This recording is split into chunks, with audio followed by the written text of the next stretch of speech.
Hi guys. स्वागत है आप लोगों का एक बार फिर से मेरे यूट्यूब चैनल पे। यहाँ पे आज हम लोग 12th क्लास हिस्ट्री के फर्स्ट चैप्टर ईंटें मनके तथा अस्थियां का शॉर्ट और लॉन्ग क्वेश्चन आंसर देखेंगे। इस चैप्टर का ऑब्जेक्टिव वीडियो और पूरे चैप्टर को लाइन बाय लाइन पढ़ा करके मैंने 3 वीडियो इस चैनल पे पहले ही अपलोड कर दिया है। इस चैप्टर को अच्छे से समझने के लिए आप लोग उन सारे वीडियोस को पढ़ें ताकि एग्ज़ाम में बहुत अच्छा नंबर आ सके। मैं आप लोगों को बता दूं कि 12th क्लास के हिस्ट्री के एग्ज़ाम में ये चैप्टर कम से कम 15% नंबर आपको देता है। इसलिए आप लोग इसको जितने भी वीडियो है इस चैप्टर के ईंटें मनका तथा अस्थियां के, इसको आप लोग अच्छे से पढ़ें ताकि आप लोग अच्छा से अच्छा नंबर ला सकें। आप लोगों का एक कंप्लेन भी होता है एग्ज़ाम देने के बाद, आप लोग कहते हैं कि मैंने लिखा पूरा का पूरा था लेकिन नंबर कम मिला। तो इसमें जो गलती क्या करते हैं स्टूडेंट लोग, वो ये होता है कि आप लोगों को जैसे ही क्वेश्चन मिलता है आप लोग देखेंगे पहले ही ऊपर लिखा रहता है कि विद्यार्थी यथासंभव अपने ही भाषा में अपने ही शब्दों में आंसर दें। लेकिन आप लोग क्या करते हैं, गेस पढ़ के जाते हैं या इधर उधर से कुछ रट के जाते हैं और लिख देते हैं। इससे क्या होता है, एग्जामिनर को कॉपी चेक करते ही पता चल जाता है कि आपने कहीं से उसको देखा है, चीटिंग किया है, जिसके चलते आपका नंबर कम होता है। लेकिन आप लोग अगर इस वीडियो को देखेंगे तो आप लोग एक अलग भाषा में, नॉर्मल भाषा में उसको आप लोग आंसर लिखने के लिए खुद ब खुद तैयारी कर सकते हैं। तो चलिए शुरू करते हैं आज का ये सेशन और देखते हैं पहला क्वेश्चन। सिंधु सभ्यता में अन्नागारों का क्या महत्व था? यानी कि हड़प्पा सभ्यता में जो अन्नागार थे उसका क्या महत्व था? अन्नागार का मतलब होता है जहाँ पे अन्न रखा जा सके। इसका आंसर है, हड़प्पा सभ्यता में अन्नागार ऐसा भवन था जहाँ अनाज सुरक्षित रखा जाता था।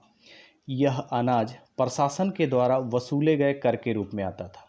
यानी कि जो उस समय के राजा होते थे वो लोग टैक्स जो लेते थे वो लेकर के कहाँ रख देते थे? अन्नागार में।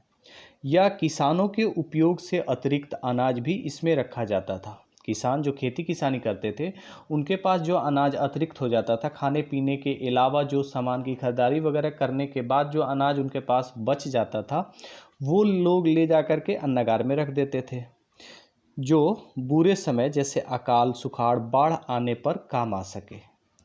एक तरह से अन्नागार उस समय के बैंक हुआ करता था। अन्नागार क्या था? बैंक था, उसमें लोग रख देते थे, जब मन किया वहाँ से या ज़रूरत पड़ा तो अन्नागार से अपना अनाज वो लोग ले लेते थे। अन्नागार हड़प्पा सभ्यता के सभी बड़े शहरों में थे। यानी कि जितने भी बड़े बड़े शहर थे वहाँ पे थे।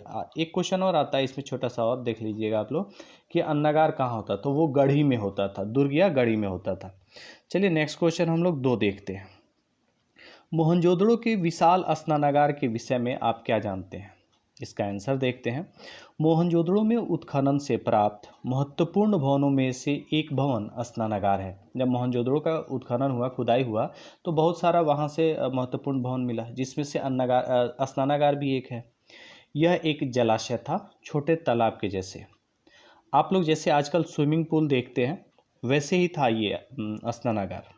उसके चारों तरफ बहुमंजिला भवन थे, यानी चारों तरफ तो नहीं, 3 तरफ से बना हुआ था इस स्नानागार के, जिसमें 2 या 3 मंजिल हो सकते हैं। इन्हीं किसी एक भवन के द्वारा उसमें क्या होता था? कुआं था, और उसी कुआं से इस स्नानागार को पानी मिलता था। इस स्नानागार में 8 छोटे छोटे स्नान घर थे जहाँ पे लोग जा कर के स्नान करते थे, कपड़ा वगैरह चेंज करते थे। स्नानागार में जाने के लिए उत्तर और दक्षिण से पक्की ईंटों से सीढ़ियाँ बनाई गई थी। स्नानागार में उतरने के लिए सीढ़ियाँ बनी थी। स्नानागार का फर्श पक्की ईंटों का बना होता था, यानी कि पक्की ईंटों से फर्श बनाया गया था ताकि लोगों का पैर फिसले नहीं। ऐसा माना जाता है यहाँ पर अनुष्ठानिक स्नान होता था, यानी धार्मिक तौर पे स्नान होता था। इसको आप लोग और अच्छे से अपने लैंग्वेज में लिख सकते हैं। चलिए हम लोग तीसरा क्वेश्चन देखते हैं। हड़प्पा नगर निर्माण योजना की विशिष्टता जल निकासी की प्रणाली थी, कैसे? हड़प्पा जो था या मोहनजोदड़ो जो था या हड़प्पा सभ्यता की बात करें तो वहाँ पे जल निकासी सबसे बढ़िया तरीके से होती थी। चलिए इसका आंसर देख लेते हैं। जल निकासी हड़प्पा सभ्यता की सबसे महत्वपूर्ण विशेषताओं में से एक है। ऐसा माना जाता है कि पहले गलियों के साथ नालियों को बनाया जाता था, उसके बाद अगल बगल घर बनाया जाता था। क्या होता था, पहले गली बनाए जाते थे, सड़क बनाए जाते थे, और हर गली के साथ साथ, सड़क के साथ साथ नालियाँ बनाई जाती थी। उसके बाद जो जगह होता था वहाँ पे ये लोग घर बनाते थे, और घर का सारा पानी एक नाले से गली के नाले में जाता था, और उसके बाद गली का नाला मुख्य सड़क के नाले में उस पानी को ले जाके छोड़ता था। इस तरह से सारा पानी शहर से दूर निकल जाता था। नालियों को उस समय पक्की ईंटों से बनाया जाता था ताकि ये धंसे नहीं। नालियों के ऊपर से पत्थर और ईंटों से ढक दिया जाता था ताकि इसमें कूड़ा करकट ना जमा हो या नालियाँ जाम ना हो। और कहीं कहीं नालियों में गड्ढा भी बनाया गया रहता था, जहाँ पे कुछ गाद वगैरह हो तो जाके बैठे और वहाँ से निकाल लिया जाता था। नालियों की साफ सफाई का समुचित व्यवस्था था। चलिए हम लोग 4 नंबर क्वेश्चन देखते हैं अब। ये सारे क्वेश्चन आपके एग्ज़ाम के लिए इतने ज़्यादा इम्पोर्टेंट है कि अगर आप इसको पढ़ लेते हैं तो कम से कम आपके बोर्ड एग्ज़ाम में 15 नंबर क्लियर हो जाएंगे। चौथा क्वेश्चन कहता है, हड़प्पाई समाज में सामाजिक वर्गीकरण के बारे में बताएं कि उस समय का समाज कैसा था। तो हम सब जानते हैं कि हड़प्पाई समाज मातृसत्तात्मक था, यानी माताओं का ज़्यादा बोलबाला था। घर की मुखिया माताएं ही होती थी, मतलब परिवार या समाज में महिलाओं का महत्व अधिक था। उस समय संयुक्त परिवार हुआ करता था, यानी सारे लोग एक साथ मिलकर रहते थे। हड़प्पाई समाज में राजा या प्रशासनिक वर्ग दुर्ग या गढ़ी में रहते थे। जैसे कि हम लोगों ने पिछले वीडियोस में पढ़ा है कि ऊपरी नगर को दुर्ग या गढ़ी कहा जाता था, जहाँ पे राजा या प्रशासनिक लोग रहते थे। वहाँ पे इनका घर जो था वो बहुमंजिला और आरामदायक होता था, बड़े बड़े घर होते थे। इसके अलावा मध्यम वर्ग और मजदूर जो थे वो निचले वर्ग नगर में रहा करते थे। इनका मकान 1 मंजिला या 2 मंजिला मुश्किल से होता था, और मजदूरों का जो मकान था वो बैरकनुमा रहता था। जैसे खाना बदोश आप लोग देखते होंगे, जो रावटी तान के रहते हैं, वैसे ही ये लोग भी मजदूर लोग वहाँ पे रहते थे। इस तरह से देखा जाए तो उस समय का समाज 3 भागों में बटा हुआ था। पहला राजा या प्रशासक वर्ग, दूसरा मध्य वर्ग, और तीसरा निम्न वर्ग। हम लोग नेक्स्ट क्वेश्चन देखते हैं, 5वां। हड़प्पा में मनके किन पदार्थों से बनाए जाते थे, इनको बनाने की विधि क्या थी। ये क्वेश्चन काफ़ी इंपॉर्टेंट है आप लोगों के एग्जाम के लिए, इसको आप लोग अच्छे से पढ़ेंगे। हड़प्पा काल में मन के अर्ध बहुमूल्य पत्थर, सेल खड़ी, फयांस, मिट्टी, तांबा, कांसा, सोना, शंख, हाथी दांत या से भी बनाए जाते थे। इसको बनाने का अलग अलग तरीका था। कुछ मनकों को दो पत्थरों को जोड़कर बनाया जाता था, कुछ को आग में पकाकर बनाया जाता था, कुछ मनकों के ऊपर सोना लगा दिया जाता था, कुछ मनकों के ऊपर चित्रकारी कर दी जाती थी, कुछ को आग में पकाया तो जाता ही था, सांचे में ढाला भी जाता था। कुछ मनकों के ऊपर और भी काश्तकारियाँ की जाती थी।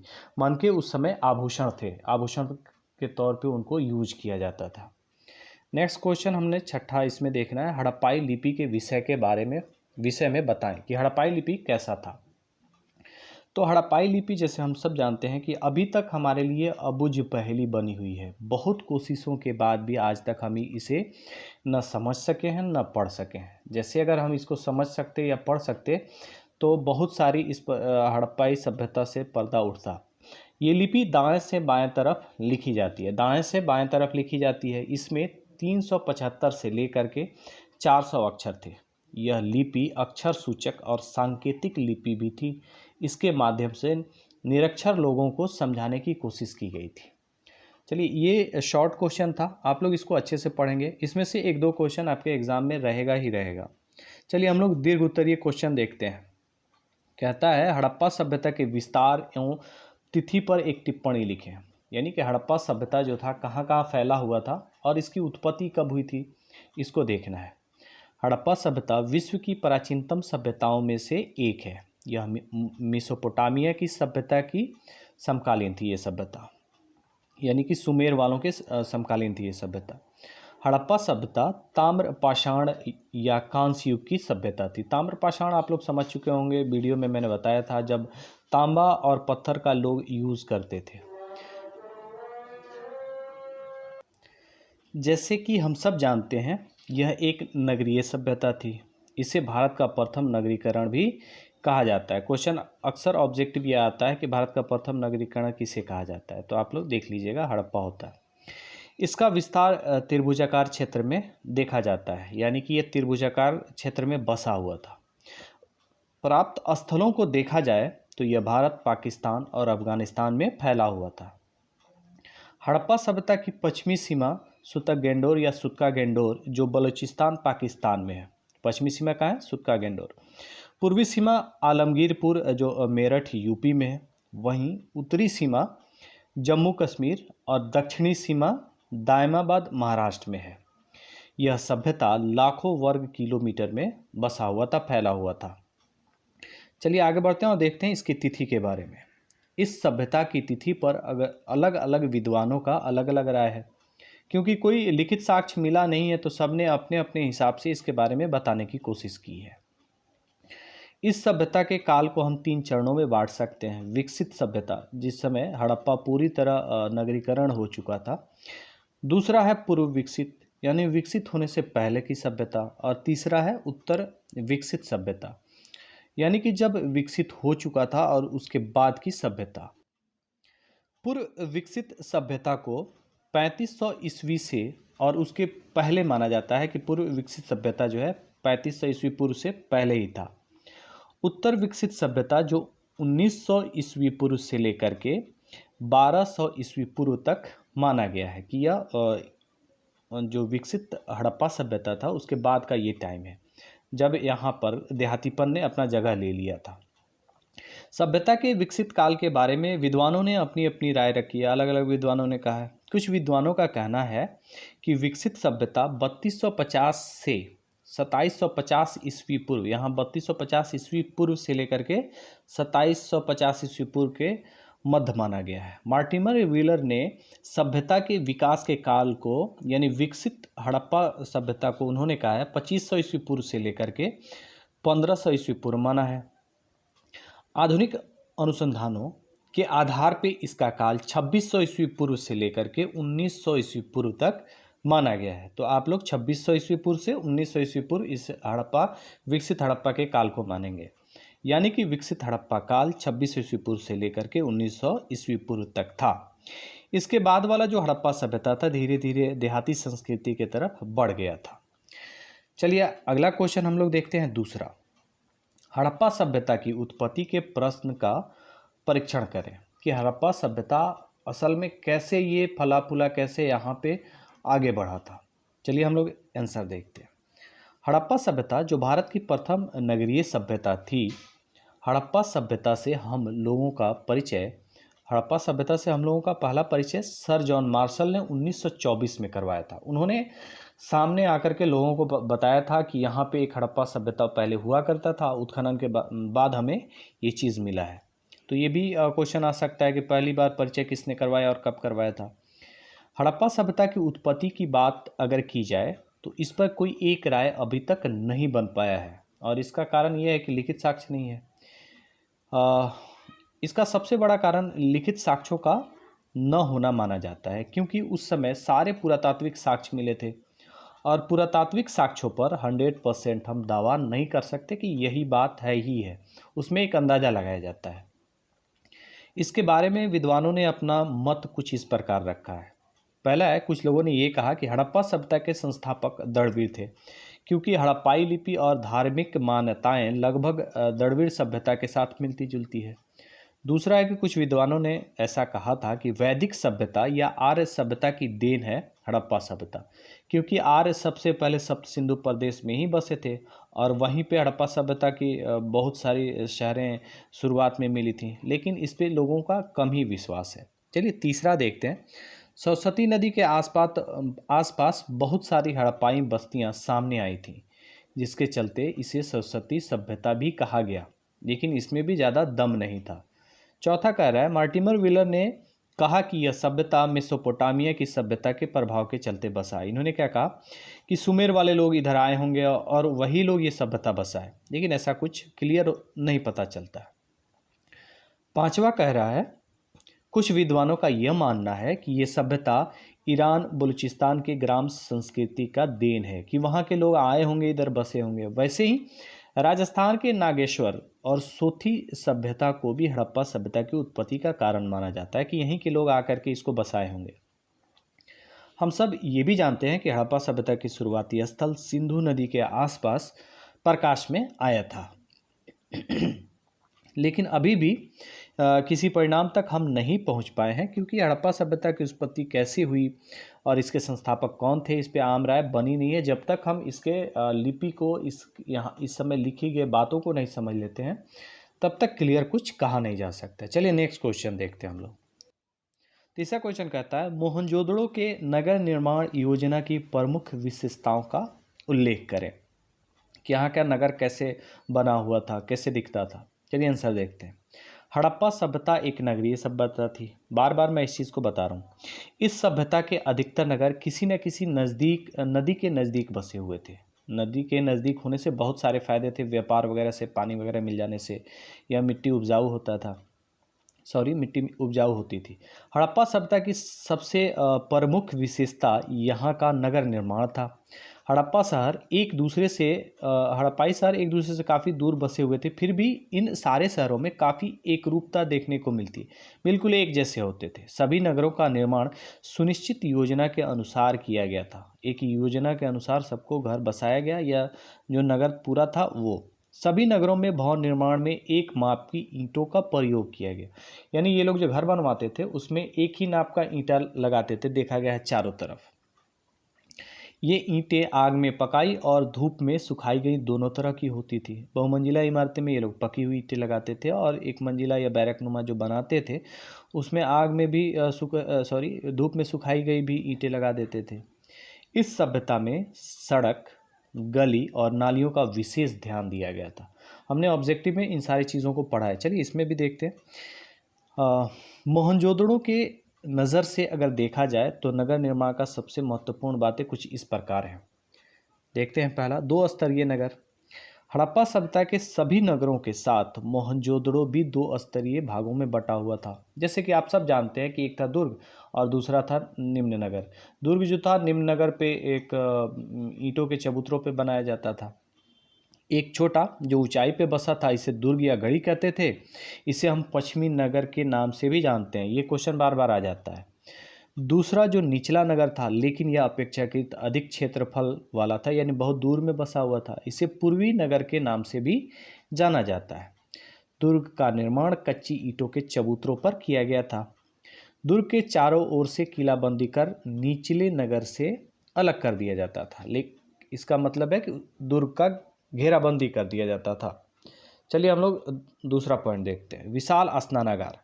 मोहनजोदड़ो में दुर्ग में अवस्थित एक भवन था जिसके अंदर आयताकार जलाशय था, जिसके बारे में हम लोगों ने अभी शॉर्ट क्वेश्चन में पढ़ा है। जिसके 3 तरफ से बहुमंजिली इमारतें बनी हुई थीं। इन्हीं एक इमारत में कुआं था जिससे स्नानागार में पानी मिलता था। स्नानागार के चारों तरफ गलियारा था जिससे पानी स्नानागार तक पहुंचता था, और एक नाले के माध्यम से पानी बाहर भी निकल जाता था। स्नानागार के उत्तर दिशा में 8 छोटे छोटे स्नान घर बने हुए थे, जिसके बारे में हम लोगों ने पहले जान लिया है। स्नानागार में उतरने के लिए उत्तर और दक्षिण दिशा से पक्की ईंटों की सीढ़ी बनाई गई थी। स्नानागार के फर्श पे पक्की ईंटें बिछाई गई थी। ये आप अच्छे से याद कर पाए होंगे, क्योंकि पहले भी ये आप लोग जान रहे हैं। तीसरा पॉइंट है अन्नागार। अन्नागार था एक बड़े गोदाम के आकार का होता था। यहाँ पर उपयोग से अधिक जो अनाज बच जाता था उसको रखा जाता था, या जो जनता से टैक्स के रूप में अनाज वसूला जाता था उसको भी रखा जाता था। अन्नागार भी गढ़ी में ही बना था। दुर्ग या गढ़ी में अन्नागार भी था और स्नानागार भी था। आवासीय भवन। घर के बीचों बीच में आंगन बना था। ये यानी कि ये घर बनाते थे तो बीचों बीच में आंगन होता था, और आंगन के चारों तरफ कमरा बना होता था। हर घर में, यानी कि एक जो बड़ा घर होता था उसमें कुआं, स्नान घर, शौचालय आदि भी होता था। अगर ये लोग बहुमंजिला इमारत बनाते थे तो भवन के निचले मंजिल में ये लोग खिड़की नहीं लगाते थे। भवन का निर्माण कुछ इस तरह से किया जाता था कि बाहर से डायरेक्ट देखने पे आंगन में कुछ दिखाई न दे। घर का पानी का निकासी के लिए लोग नाला बनाए रहते थे। वो नाला जाके सड़क के नाले में जाकर के मिल जाता था। चलिए 5वां पॉइंट हम लोग देख लेते हैं। सड़क और गलियों की व्यवस्था। हड़प्पा सभ्यता के नगर निर्माण का सबसे बड़ी विशेषता वहाँ की गलियाँ और सड़कें थी। ऐसा माना जाता है कि नगर बसाने के पहले गलियाँ और सड़कें बना ली जाती थी, फिर वहाँ घर बनाया जाता था। वहाँ की गलियाँ सड़कों को समकोण पे काटती थी, एकदम सामने में। पूरे नगर में सड़क और गलियों का जाल बिछा हुआ था। छठा हम लोग पॉइंट देखते हैं, जल निकासी का प्रबंध। हड़प्पा सभ्यता में जल निकासी का प्रबंध, इसको हम लोग पहले भी पढ़ चुके हैं, अभी भी देख रहे हैं। यहाँ पे जल निकासी का उत्तम प्रबंध था, क्योंकि गलियों से सटे एक नाला बना होता था। इसी नाले से हर घर से पानी आता था और वह नाला मुख्य सड़क के नाले में जाकर के मिल जाता था। सारा पानी शहर से बाहर ऐसे चला जाता था। चलिए चौथा क्वेश्चन देखते हैं, हड़प्पा सभ्यता में व्यापार वाणिज्य के विकास का परिचय दें। कि यहाँ के लोग व्यापार कैसे करते थे, कहाँ कहाँ करते थे, किन चीज़ों का करते थे।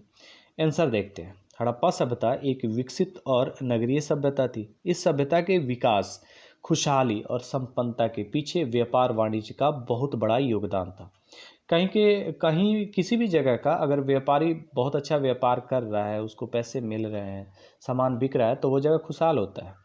इस सभ्यता में बहुत बड़े बड़े नगर होने के चलते व्यापार का बहुत विकास हुआ। यहाँ के लोग अपने सभ्यता के अंदर और बाहर भी, यानी कि विदेशों में भी व्यापार करते थे। यहाँ के व्यापारी यानी हड़प्पा सभ्यता के व्यापारी स्थल और जल मार्ग यानी पानी के रास्ते से और सड़क के रास्ते से व्यापार करते थे। यहाँ पे कुछ वस्तुओं की काफ़ी कमी होती थी, जिसके चलते हड़प्पा सभ्यता वाले कच्चा माल की प्राप्ति के लिए दो तरीका अपनाते थे। पहला, ये जहाँ पे कच्चा माल आसानी से उपलब्ध था वहाँ पे ये लोग बस्तियाँ बसा के रह जाते थे। जैसे नागेश्वर और बालाकोट में शंख मिलता था, तो वहाँ पे ये लोग जाके अपनी बस्तियाँ बसा लिए थे। सुरतोघई से लाजवरत प्राप्त करने के लिए और सेलखड़ी तांबा प्राप्त करने के लिए ये लोग गुजरात और राजस्थान में बस्तियाँ बसा लिए थे। दूसरा तरीका ये होता था कि वस्तु या कच्चा माल प्राप्त करने के लिए ये लोग अपना व्यापारियों का एक दल भेजते थे, उस स्थान पे भेजते थे। जैसे कि लोग टीन, चांदी, लाजवत, तांबा इत्यादि Sumer, Iran, Afghanistan, Bahrain, Oman से ये सब व्यापार करते थे। हड़प्पा सभ्यता में व्यापार वस्तु विनिमय के द्वारा किया जाता था। वस्तु विनिमय का मतलब होता है किसी सामान के बदले कोई सामान दे करके लेन देन करना। विदेशी व्यापारी भी हड़प्पा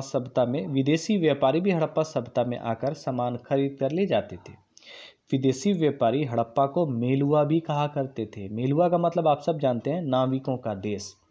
सुमेर में उत्खनन के बाद एक कपड़ा प्राप्त हुआ था, जैसे कि आप सब जानते हैं वहाँ पे सिंधु घाटी सभ्यता का एक मोहर लगा हुआ था। इससे पता चलता है कि यहाँ का कपड़ा वहाँ जाता था।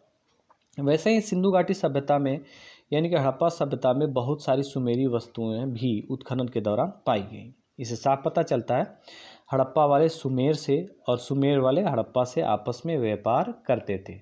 अंत में हम यह कह सकते हैं कि हड़प्पाई नगरों के विकास में वहाँ का व्यापार और वाणिज्य बहुत अहम किरदार था। चलिए हम लोग पांचवा क्वेश्चन देखते हैं। ये वीडियो थोड़ा सा लंबा हो रहा है, लेकिन आप लोग इसको पढ़ें, आपको बहुत अच्छा नंबर मिल जाएगा। हड़प्पा सभ्यता के पतन के कारणों की समीक्षा करें कि हड़प्पा कैसे ख़त्म हो गया, उसके नगर जो थे वो कैसे बर्बाद हो गए। ताम्रपाषाण युगीन सभ्यताओं में सबसे विकसित सभ्यता हड़प्पा ही थी, यह हम सब जानते हैं। यह सभ्यता विकास की नई बुलंदियों को छूता चला गया। इस सभ्यता के समकालीन दूसरी सभ्यताएं इतनी विकसित नहीं थी जितना हमारा हड़प्पा सभ्यता था। लेकिन एक ऐसा दौर आया जिसमें यह सभ्यता धीरे धीरे अपने पतन की ओर चला गया और अंततः यह ख़त्म भी हो गया। हड़प्पा सभ्यता का पतन क्यों हुआ, इसके कारणों को हम लोग जानेंगे। हड़प्पा सभ्यता के पतन के कुछ मुख्य कारण इस प्रकार है। पहला देखते हैं, बाहरी यानी कि विदेशी आक्रमण का ये रहा कि बाहरी लोग आए होंगे, आक्रमण किए होंगे, पूरी सभ्यता को नष्ट कर दिए होंगे। हड़प्पा सभ्यता के एक बहुत बड़े शहर मोहनजोदड़ो से कुछ ऐसा साक्ष्य मिला है उत्खनन के दौरान। देखा गया है कि एक जगह पे बिखरे हुए बहुत सारे नरकंकाल यानी कि मनुष्य की हड्डियां जो ऊपर से नीचे तक हो, उसकी अवशेष मिली। इधर उधर बिखरी हुई अस्थियां, हड्डियां भी टूटी हुई थी। बहुत सारे आभूषण आसपास बिखरे हुए पड़े थे। इसको देखते हुए कुछ विद्वानों का यह मानना है कि इस सभ्यता का विनाश आक्रमणकारियों ने किया है, यानी बाहर के लोग आए होंगे और सबको मार करके वहीं पे दफन करके निकल गए होंगे। मार्टिमर व्हीलर ने ऋग्वेद का सहारा लेकर कहा है कि आर्यों ने हड़प्पाई किलों का विनाश किया है। मार्टिमर व्हीलर का कहना है कि आर्यों ने ही हड़प्पा को बर्बाद किया है और हड़प्पाई किलों को तोड़ने का जो जिम्मेदारी इन्होंने दिया है इंद्र यानी कि पुरंदर को दिया है। लेकिन इस बात से आधुनिक विद्वान जो हैं वो सहमत नहीं है। चलिए दूसरा क्वेश्चन हम लोग देखते हैं। प्राकृतिक कारण, ऐसा माना जाता है कि हड़प्पा सभ्यता के पतन का प्रमुख कारण प्राकृतिक आपदाएं थीं। जैसे कि बहुत ज़्यादा बाढ़ का आ जाना, जिसके चलते बहुत सारी बस्तियां बह गई होंगी, लोग बहुत मरे होंगे। बहुत बड़े पैमाने पे आग लग गई होगी जिससे बहुत सारी हानि हुई होगी, या बहुत बड़ा भूकंप आया होगा जिसमें बहुत सारे लोग मर गए होंगे, घर धंस गया होगा, या नदियों ने अपनी जल धाराएं बदली होंगी जिसके चलते आबादी वाला क्षेत्र जो है वो नदी में समा गया होगा और सारे लोग मारे गए होंगे, या कोई महामारी या लाइलाज बीमारी आई होगी जिसके चलते बहुत बड़ी आबादी मर गई होगी। लेकिन अगर देखा जाए तो इससे पूरी सभ्यता नष्ट नहीं हो सकती है, इसके और भी कारण हो सकते हैं।